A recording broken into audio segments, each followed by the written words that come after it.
Del brillante tema que propones hoy para conversar, me impactó una frase y es esta de que tememos más admitir que cometemos un error que cometer un error. O sea, le tenemos más miedo a admitir que hay un fracaso en algo que al fracaso. Y de hecho me gustó la frase porque pude reconocerme en la posición de estar más temeroso a admitir que algo no funciona que a que algo no funcione en sí mismo. Claro. Digamos, no es que traje exactamente el caso, pero la pude...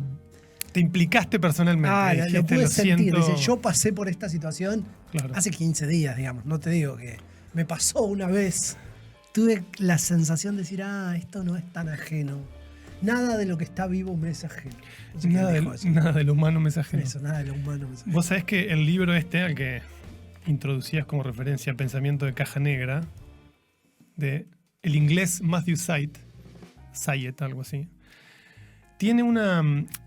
Va como desplegando un poco... Primero, si querés, hago una aclaración de qué quiere decir pensamiento de caja negra, que es básicamente la actitud de desnudar el error, te diría hasta de buscarlo obsesivamente para entender qué sucedió y a partir de esa nueva información ajustar tus sistemas, tus acciones a esa nueva información que aparece. Ahora, por un lado, como que alguien podría decir, bueno, qué lindo, aprendamos de los errores, ¿no? Pero como bien acabas de decir, eso tiene como una parte psicológica humana, que es que a las personas nos cuesta mucho cuando tenemos nuestra identidad pegada, por ejemplo, al prestigio profesional o a un conocimiento que estamos obligados a desplegar, y aparece en el medio información que lo contradice, nos sentimos muy incómodos, ¿no? Emocionalmente nos desacomoda. Con lo cual no es tan sencillo como decir este pensamiento de caja negra, listo, vamos a aprender de nuestros errores, de hoy en día los empezamos a mirar, estructuramos un aprendizaje y ya sabemos que la próxima vez no tenemos que hacer esto. No ocurre así, sin embargo, el ejemplo que él trae de la industria aeronáutica es como un relato vivo de lo que ha hecho esa industria, que es dedicarse obsesivamente con las famosas cajas negras de los aviones, que en realidad aprendí también de este libro, que son naranjas. No son negras y son naranjas por un motivo lógico, que es cuando las van a buscar después de un accidente, tienen que ser como muy fácilmente identificables, ¿no? Las cajas negras, además, en los aviones, otro detalle de color que te tiro, son dos, no es una. Yo pensé que era una caja negra. Una registra todos los intercambios entre los sistemas electrónicos del avión, ¿no? Cualquier movimiento que hay de sensores avisando algo al puente de comando, una de esas cajas lo registra, la otra registra las comunicaciones entre los pilotos entre sí y con la torre de control, ¿no? Entonces, bueno, para quienes quizá no conocen el ejemplo como general de esto, cuando hay un accidente y se pierde un avión, la principal preocupación, el principal objetivo es encontrar estas cajas naranjas que contienen toda esta información. ¿Para qué? Bueno, para reconstruir qué sucedió como en los últimos momentos previos a que suceda el accidente. Y dedicar mucho tiempo a eso, ¿no? Recordemos que, lo mencionamos en nuestro capítulo sobre las checklists, la industria tiene departamentos específicos que se dedican a analizar esta masa de datos para lograr de ahí alguna especie de conocimiento práctico, un dispositivo que los pilotos puedan tener muy a mano en caso de alguna emergencia futura en un contexto como semejante, ¿no? Es medio obvia la pregunta, pero básicamente el título del libro está inspirado en la caja negra de los aviones. Entonces dice, ¿qué quiere decir ser un pensador de caja negra? Bueno, como analizar y descubrir la anatomía de los errores para evitarlos en el futuro. Como principal propulsor del aprendizaje, no voy a entrar ahora si eso es suficiente o no, pero un poco de lo que trata el libro es, mira, si ocultás tus errores, digamos, y entre paréntesis te dice, y hay una tendencia humana muy fuerte a ocultarlos, tu sistema no va a progresar. Qué buena imagen la de la anatomía del error, porque lo saca de la... Hay un libro que se llama así, ¿no? Anatomía del error humano. Es la primera vez que lo acabo de escuchar. Anatomía del error, que es lo saca de la zona emocional y lo pone en un lugar más científico, si es que ese lugar existe. Bueno, me das el pie con científico. ¿Cuál sería la contracara de una disciplina que no tiene problemas en general en admitir que está equivocada? Bueno, las teorías científicas, ¿no? Un poco la historia de la ciencia, al menos hasta cierto momento, ¿no? Por lo menos después de la Edad Media, con toda la mirada más empirista de, mirá, observemos, probemos, hagamos pruebas y contrastemos. Y si nuestra teoría no se condice, no explica los datos, tiene agujeros, hace agua, bueno, como cambiémosla para poder No es explicar. ciencia. Pero claro, pero eso te da la posibilidad de desapegarte. No es lo mismo reflexionar sobre, no sé, el círculo reproductivo de la rana que si yo me equivoco como médico, por ejemplo, ¿no? Entiendo el ejemplo, pero bueno, no es lo mismo.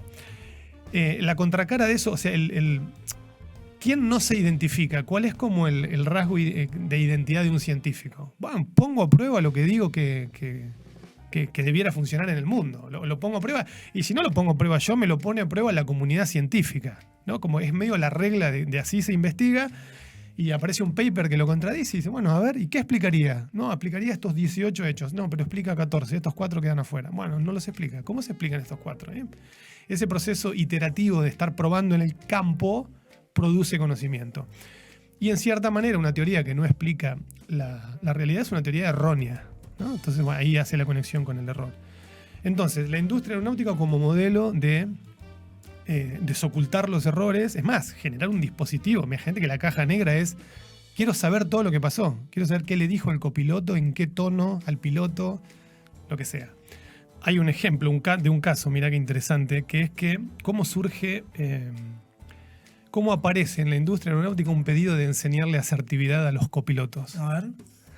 Hay un caso que no voy a darle aerolíneas, fechas, pero no importa. La esencia del caso es que un avión que se está quedando sin combustible está por aterrizar, tiene que desplegar su tren de aterrizaje y hace un ruido raro y aparentemente hay una alarma que indica una falla en que se haya desplegado. No están seguros, no pueden verlo, es un avión de pasajeros. Dicen, ¿qué hacemos? Bueno, empiezan a dar vueltas, reintentan el proceso, no pasa nada y se les empieza a consumir el tiempo y el combustible.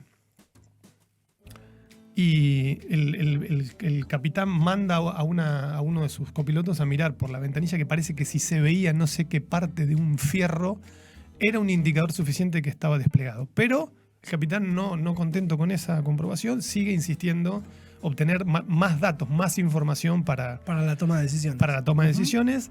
Bueno, finalmente su tripulación le empieza a advertir que se acaba el tiempo, que se acaba el combustible, desde la torre también, y el tipo queda como lupeando en, no, pero no puede ser, a ver qué, no, pero todavía queda tiempo, se queda sin combustible y se estrella el avión. Como tipo. Y a partir de esa investigación, lo que terminan como concluyendo es que nadie de la tripulación, estando ante un caso de una emergencia grave, pudo con firmeza decirle al capitán, miren, aterrice, ¿no? ¿Por qué? Bueno, por esto es la distancia al poder y todo eso. Y a partir de ahí sugirieron que... ¿No es el mismo caso que se trata en la etnografía de los accidentes aéreos? Me parece que sí. Ok, bueno, vamos a dejar el link para que lo vean en profundidad. De esa investigación surge que había un factor comunicacional, pero fíjate el nivel de esto de desmenuzar el error. ¿Qué pasó? Además de que se quedaron sin combustible.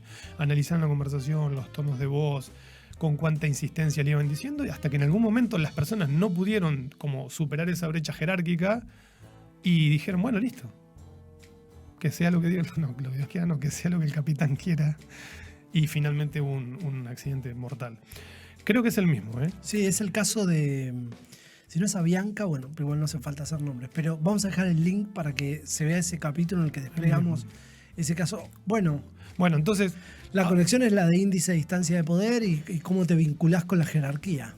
Pero de ahí aparecen cosas nuevas en los procedimientos, ¿no? Por ejemplo, miren, ustedes copilotos tienen que aprender a hablar de determinada manera y la checklist de proceso ahí tiene que diluir un poco la jerarquía, dándole la oportunidad a que el copiloto interrumpa y diga, mire, primero te digo, después desafiás, después... ¿viste? Hay como 4 pasos, ¿no?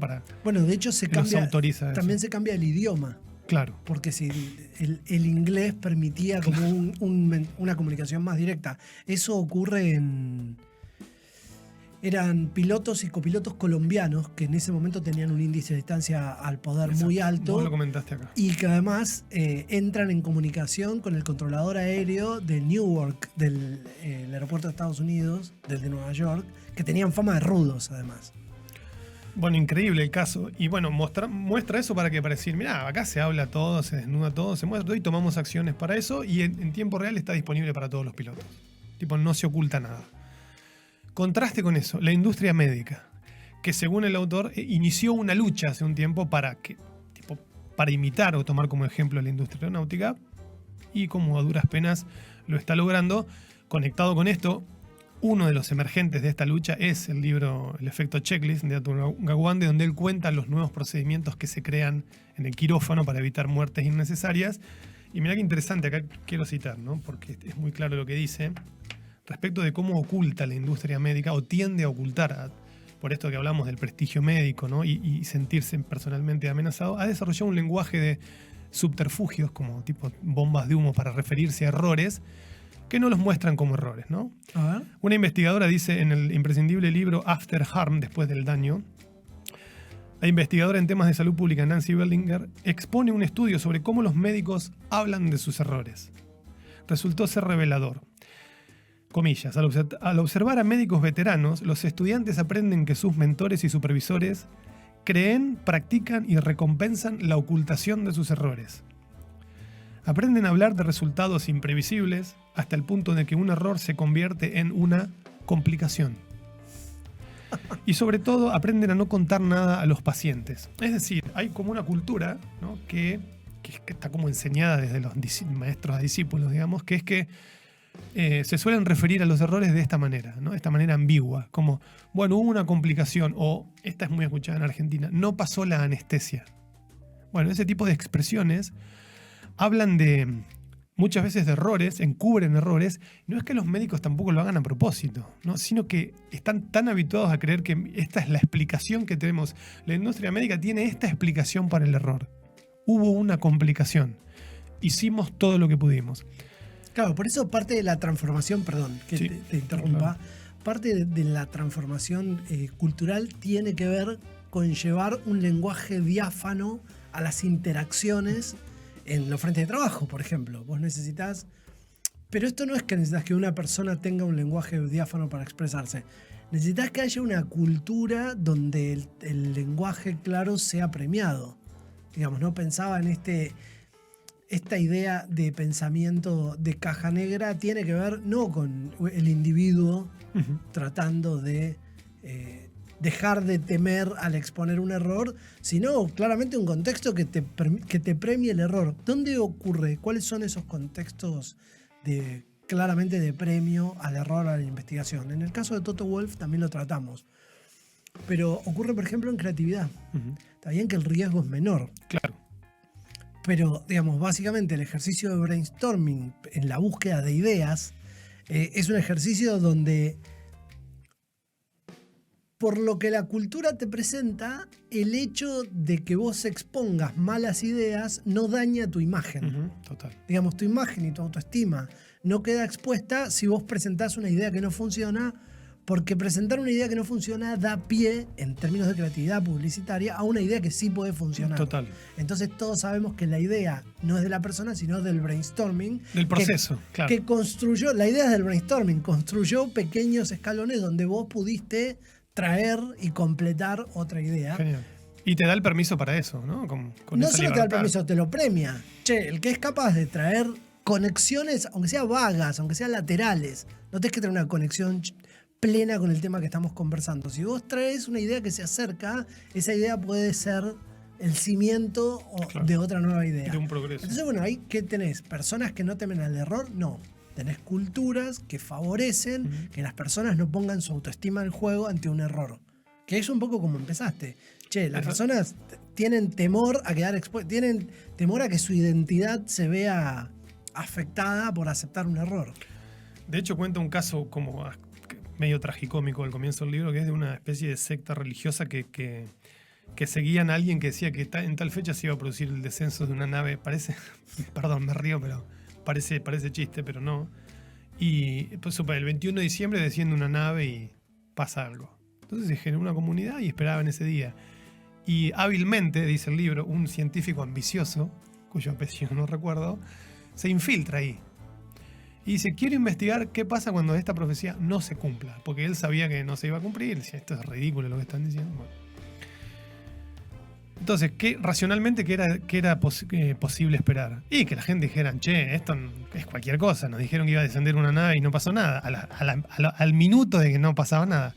Bueno, lo que descubre este hombre, que es el creador del concepto de disonancia cognitiva, La narrativa se ajusta a lo que ya pensaban. Sí, claro. Y obsesivamente buscan como pruebas, redefinen el posible error o el fracaso de la profecía.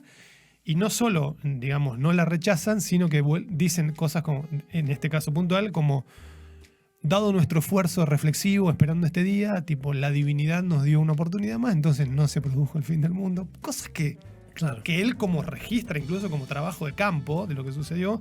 Bueno, entonces él usa esa tendencia humana para decir, ojo, porque muchas veces lo que nos pasa es que lejos de ante la evidencia que contradice lo que pensamos, aceptarlos racionalmente, si no, tengo que cambiar lo que pienso, reforzamos lo que pensamos, ¿no? Lo cual como que te pone en el mundo de la irracionalidad más completa. Claro. Y de hecho el mecanismo de defensa psicológico se llama racionalización. Total. Pensaba en eso, ¿no? En varios mecanismos, ¿no? La negación, por ejemplo, directamente lo negaban. Pero no vino la nave. No, pero no vino porque... No todavía, claro. Una cosa de loco. Sí, encontrás una razón, construís una razón ficticia para explicar un contexto externo observable, digamos. Claro. Eso es racionalizar, básicamente, que es un mecanismo de defensa del yo. Del yo, total. Bueno, entonces, algo interesante que también me llamó mucho la atención es que, en el fondo, lo que propone el libro, muy de fondo, es redefinamos el fracaso. No hay tal cosa como fracaso. Generemos contextos donde fracasar nos sirva para, a través de desmenuzar qué ocurrió, poder aprender, o sea, es como, tipo, es lo mismo, ¿no? Una vez más el pensamiento paradójico. ¿Cuál es una de las grandes fuentes y más ricas del éxito? El fracaso. Si querés ponerlo en esos términos, ahora en industrias, y acá hacemos una conexión con la industria de oil and gas, alguien puede decir, bueno, nosotros nos vamos a poner a fracasar para aprender, claro, porque el riesgo, porque las consecuencias son gravísimas, pero sí como tener esta idea de que, mirá, si algo no nos funciona, no sé, si las personas no leen los procedimientos, ok, bueno, eso es una especie de fracaso o un error. Bueno, ¿y por qué no lo leen? Bueno, ese tipo de mirada de vamos a desmenuzar esto para que nos permita seguir aprendiendo y no quedarnos con una descripción que nos impide aprender, es como el corazón del libro. Y lo que me llamó mucho la atención es que cuando esto pasó en Unilever, que tenían que diseñar un filtro para producir jabón en polvo. Un filtro que tenían que salir un granulado específico que buscaban. No lo lograban, salían grumos como muy dispersos, entonces ponen un grupo de matemáticos y gente que sabía mucho de mecánica de fluidos, etcétera, a diseñar un modelo de filtro que lograra el resultado que buscaban. Entonces, y a esto le llaman el pensamiento de arriba abajo, es decir, pensar una estrategia, ¿no?, con cierto grado de perfección, con un diseño muy acabado que te haga entender cómo tienen que salir los gránulos. Lo hicieron, lo probaron y los gránulos salían igual, o sea, salían todos desparejos. Y lo interesante del ejemplo es que ponen un equipo de biólogos. Viste que esto de la biología, un poco lo hablábamos del pragmatismo, que dice, el aprendizaje ocurre cuando necesitas adaptarte a algo vital. ¿Y cómo te adaptás? Y medio con ensayo y error, no te sale, claro, no te sale, vas probando, vas ajustando. Entonces, ¿estos tipos qué hacen? Dicen, bueno, a ver, ¿cuál es el filtro que no funciona? Bueno, entonces agarran ese como modelo y dicen, hacemos 10 modelos con pequeñas variantes. Rápido, y los probamos. De estos 10 funcionaron 3, se acercaron a lo que buscamos. Desechamos 7. De estos 3 que funcionaron, vamos a hacer otros 10 con pequeños ajustes. Los probamos. Bueno, y en ese proceso llegan bastante rápido a un filtro que les saca tipo exactamente un jaboncito en polvo blanco, todo muy parejo. Bueno, entonces lo que dice es que tiene que haber como una danza, un equilibrio entre la mirada estratégica de pensamiento de arriba hacia abajo con rápidamente ir a probar qué pasa. Bueno, de ahí salen las metodologías Lean. Eso te iba a decir, la alta frecuencia de las iteraciones tiene que ver con el pensamiento ágil. Me gustó también, muy conectado a esto, que el libro propone en un momento que no siempre un cambio en la acción produce un cambio en el resultado. Claro. Que se conecta con la idea de falso feedback que trae el concepto de combatir la normalización de desvío. Lo recordamos rápidamente. Básicamente, vos una y otra vez violás un procedimiento y eso no implique que necesariamente vas a tener un evento no deseado, claro, o alguna respuesta del entorno. Por ejemplo, si hay un vehículo que va por un camino de tierra dejando polvo en suspensión y vos vas atrás de ese vehículo y el procedimiento te dice que vos no podés adelantar a un vehículo que deja polvo en suspensión y sin embargo lo haces una y otra vez porque sabés que a esa hora en el camino de yacimiento nunca pasa nada, el entorno te está devolviendo un falso feedback. Claro. Yo estoy incumpliendo un procedimiento y no me está ocurriendo nada. Bueno, hasta el día que se caen más de una barrera y entonces tenés un accidente que puede llevarte a una fatalidad o lo que fuere. Y está buenísimo esto de que no siempre un cambio en la acción te va a traer un resultado inmediato, pero sí entenderlo como parte de una cultura que aliente el análisis de los errores. Me parece... Para lo cual, primero hay que decir esto es un error. Me parece claro, sobre todo un cambio paradigmático, que es, tenemos que mover nuestro punto de encaje hacia que el error es parte de un proceso de construcción. Claro. Cada vez más moderno es ese pensamiento, ¿no? Sí, sí. Pensando en lo que hablábamos antes, como de que el mundo no es de compartimentos estancos, sino de bordes más difuminados. Entonces, parte de los desafíos del liderazgo es entrenarnos para las intersecciones.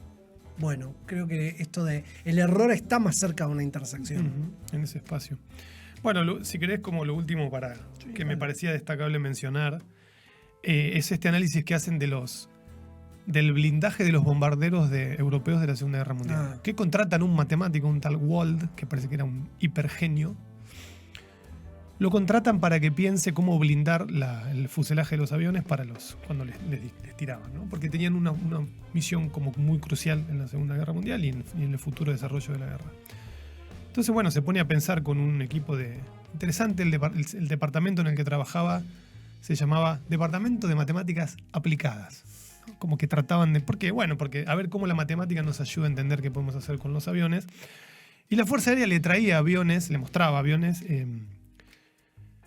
que habían sido alcanzados por fuego enemigo, y le decían, bueno, mirando, observando toda esta evidencia que tenemos que entender dónde tenemos que blindar a los aviones, ¿no? Para que puedan pasar por ese trance indemnes, digamos. Entonces, le traen aviones, y todos dicen, bueno, mirá, acá, fíjate, la mayoría de los disparos están acá, están concentrados acá.